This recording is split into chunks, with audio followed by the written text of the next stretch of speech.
now we start lecture 3. Firstly, we discuss question number 16. What is the statement? Let H is a silo P subgroup of group G. Prove that H is the only silo P subgroup of G contained in NH. H is the only subgroup which is contained in NH. Okay. Let order of G is equal to P raised to the power n into m, where n is greater than equal to 1 and GCD of P and M is 1. अब हमें दिया हुआ since H is P silo subgroup of G, it means P raised to the power n divides P and raised to power n. तो हम ये कहेंगे कि जो साइलो सबग्रुप है उसका order P raise to power n है, because P raise to the power n G को डिवाइड करती है, but P raise to power n plus 1 doesn't divides order of G. इसलिए हमने कहा है कि ये साइलो सबग्रुप है. नाउ वी स्टडी, हम जानते हैं, we know that H is subgroup of NH and NH is subgroup of G. Here order of this is P raised to the power n. Here order of this is P raised to the power n into m. Order of Pn divides NH, and further order of NH divides P raised to the power n into m. That means order of NH is P raised to the power n into m dash, where m dash divides m. And also P and m dash has GCD 1. Okay, now order of H is P raised to power n and H is subgroup of NH.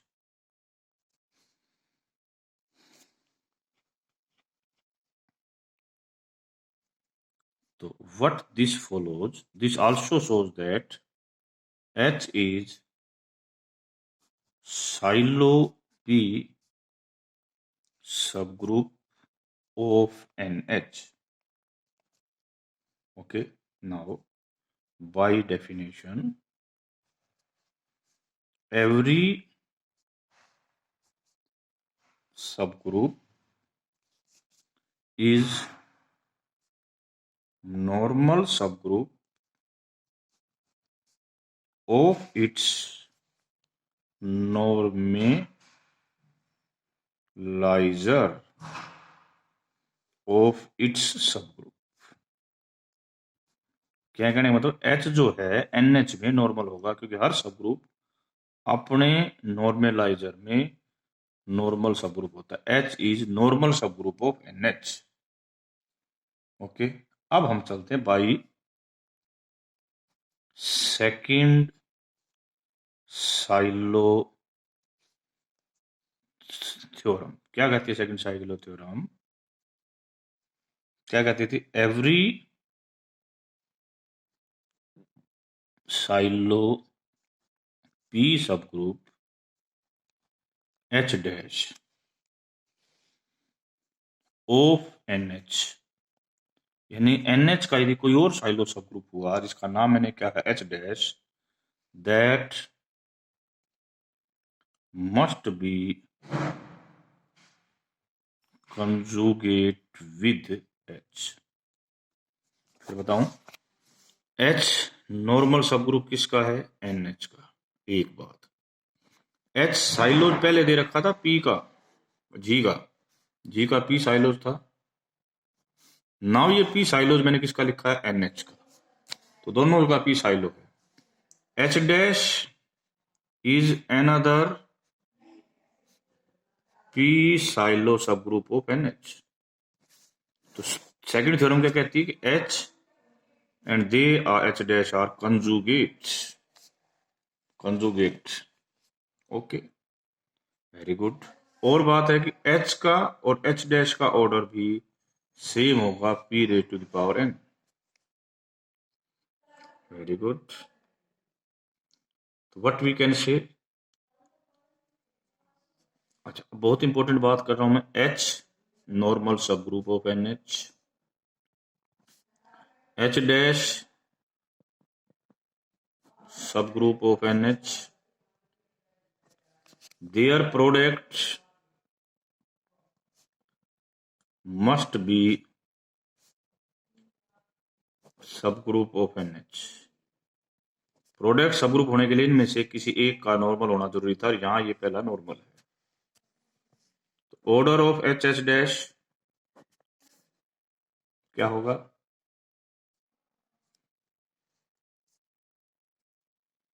Condition है if H is not equal to H dash, तो intersection must be greater than 1, greater than equal to 1, यानी कम से कम एक element और H intersection is less than P raise to the power N। H dash का formula होता है order of H dash H intersection H dash. इस चीज को यूज करो, what this says that H intersection H dash this is greater than 1 by P raised to the power N। It means H dash divided by this is greater than P raised to the power N, P raised to the power N by P raised to the power N। It means H dash का order P raised to the power N से बड़ा है, okay, very good. P raised to the power N से बड़ा है, एक बात। Second बात, अब जो है H इंटरसेक्शन H डैश वो भी P की सम पावर होगी, तो ऑर्डर ऑफ H डैश क्या होगा, P raise to power N, P raise to power N by P raise to power K, यानी P raise to power 2N minus K। ये बात कहती है कि H dash P dash Pn से बड़ा है, और ये कहता है H डैश का ऑर्डर P की पावर है। First thing that H dash का ऑर्डर P की पावर N से ज्यादा है। नंबर दो, H डैश का ऑर्डर P की सम पावर है। Third thing, H dash is also a सब ग्रुप ऑफ G, तो इसका ऑर्डर G के ऑर्डर को डिवाइड भी करना चाहिए। कोई भी पावर जिसमें P की जिसका ऑर्डर P की पावर N से ज्यादा हो और P की पावर में हो, वो इसको डिवाइड नहीं कर सकता, ठीक है। तो this is a contradiction with fact that H dash are distinct. तो इसका मतलब ये हुआ H डैश दो डिस्टिंक्ट नहीं है, तो अल्टीमेटली ये जो हमने अलग से लिया था ये पॉसिबल नहीं है, एक ही पॉसिबल है, और वो किस में नॉर्मल होगा, NH में नॉर्मल होगा। तो H इज ओनली सब group normal in NH, H is the only subgroup normal in NH। Now we are coming to question number 44. If H is a finite subgroup of a group G and X belongs to G, तो हमें show करना है कि NH और NX inverse दोनों में element की संख्या सेम होगी। तो कैसे करेंगे, बहुत ही सिंपल क्वेश्चन है। X belongs to G, X NH x inverse एक सब ग्रुप बनेगा, इज ए सब ग्रुप ऑफ जी। ठीक, ओके। अच्छा, next, firstly we want to show that कि these two things are same.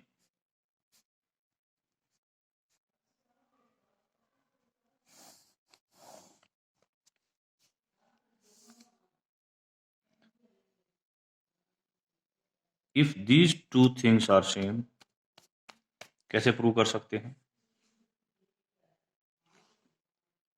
Yes,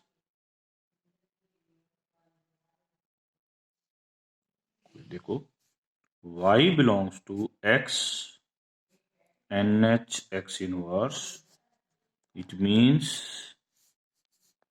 x inverse yx belongs to nh, it means x inverse yxh is equal to h x inverse yx। इसको इधर ले आओ, okay.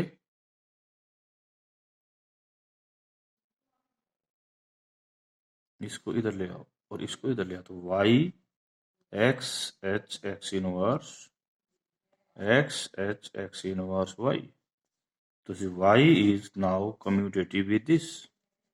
This implies that y belongs to normalizer of x h x inverse।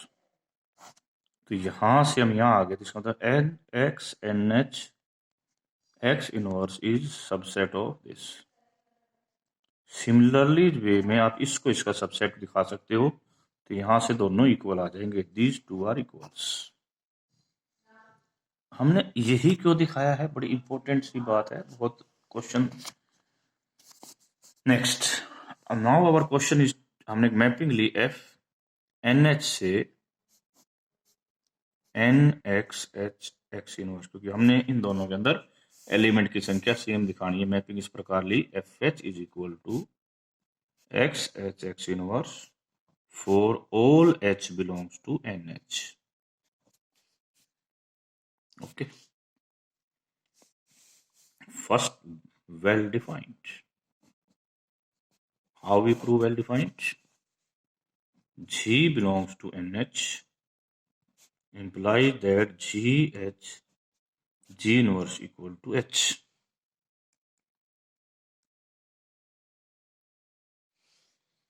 F of F के अंदर हमने element रखना है G, G रखा,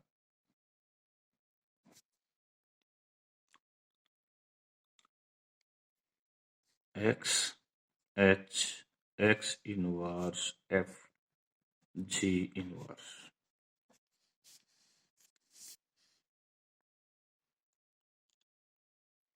What we get?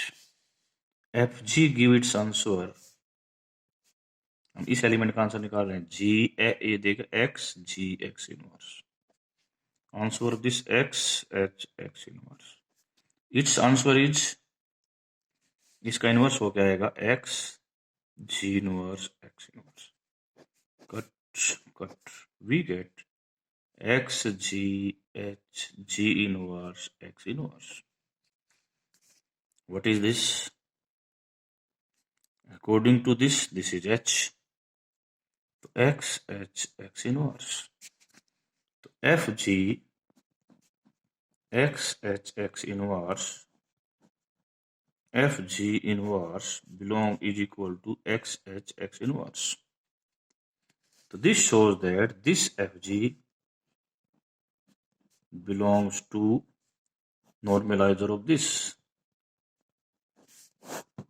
यदि G NH में बिलोंग करता था, यानी कि G इधर है, तो इसमें जाना चाहिए, यहीं गया, तो वेल डिफाइंड। नाउ 1 यानी कि ये फंक्शन जो था एफ एल डी फंक्शन ठीक था। 1 F of H1 is equal to f of H2, it will provide you x H1 x inverse x H2 x inverse। Group theory की property use करी cancellation, we get H1 equal to H2, proved 1 Now last one on 2. How you prove on 2? Very important and very good. G belongs to this. What it means? It means that G X H X inverse is equal to X H X inverse G. Okay, clear. ये इतना clear होने के बाद आगे चलते हैं। इस जी inverse को इधर ले आओ। G X H x inverse G inverse is equal to X H x inverse. Nice. इस एक्स को इधर ले आओ। X inverse G X H x inverse G inverse X is equal to H. rewrite this as g inverse x inverse g x inverse. This implies that this thing belongs to NH. ये चीज NH में belong करती है। यदि इसके ऊपर function लगा देंगे तो क्या होगा? x x inverse g x x inverse we get g. It means function is on 2. तो इसका मतलब इस सेट में और इस सेट में एलिमेंट सेम होते हैं। एक बात और मैंने बताई, ये और ये भी सेम होते हैं, तो आप यहां से ये भी प्रूव कर सकते हो कि NH NX H X inverse और XNH X इनवर्स तीनों में एलिमेंट की संख्या सेम होती है। डाउट नहीं होना चाहिए। ओके, इसका एक बहुत इंपॉर्टेंट पॉइंट आने वाला है, फिर मैं बता रहा हूं, दोबारा सुनो ध्यान से। मैंने क्या बताया है? NH NX H X inverse में XNH X इनवर्स में तीनों में एलिमेंट की संख्या क्या होती है? Same. Any benefit of this? Okay, question number 51. Let P be a prime and H and K be Sylow subgroups of a group G। तुम्हें प्रूव करना है कि NH में जितने एलिमेंट होंगे उतने ही NK में होंगे। बहुत सिंपल सी बात है। साइलोज सेकंड थ्योरम ने हमें क्या कहा था? Silos second theorem says that H and K are two Silo sub P subgroup of G. K are two Silos P subgroup of G. Then H and K are conjugate for तो एक conjugate means there exists some X such that this thing hold. तो what it means? अब ऊपर वाली theorem क्या कहती है?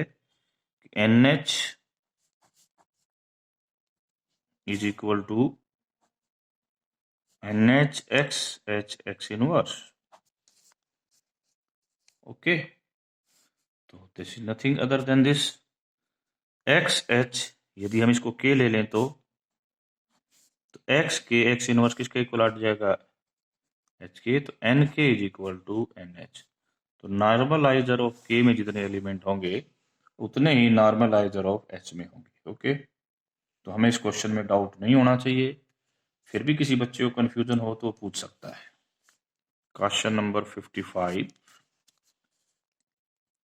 For each prime P prove that all the Silo P subgroups of a finite group are isomorphic। तो कोई बात नहीं, कैसे प्रूव करेंगे? हमने लिया H और K, दो साइलो P सबग्रुप ले लिए। अभी बताया था मैंने, दोनों पी साइलो ग्रुप आपस में क्या होते हैं जी, कंजुगेट। इसका मतलब there exist x belongs to g such that k is equal to x h x inverse. We can easily define a mapping from h to x h x inverse, जो कि अब k है, as f H x H x inverse. हम इसको well define prove करेंगे, फिर हम इसको वन वन प्रूव करेंगे, फिर हम इसको ऑन टू प्रूव करेंगे, फिर इसकी अब क्या करेंगे, ऑपरेशन प्रिजर्व। ऑपरेशन प्रिजर्व में करके दिखा रहा हूं, F of H one H two X H one H two x inverse, इसके बीच में एक्स एक्स इनवर्स डाल दो, एक्स इनवर्स एक्स डाल दो, ये दोबारा से एफ ऑफ एच वन, ये दोबारा से एफ ऑफ एच टू। तो इसने क्या कर दिया, ऑपरेशन प्रिजर्व। ये आपको तीन आती हैं, वेल डिफाइंड, वन वन और onto. This shows that this group is isomorphic to this group, and this group is nothing other than K. Okay, so we have done some of the questions. Okay, and in the third lecture, in next lecture, we will discuss Shallow third theorem and some of the other question also. Thank you very much.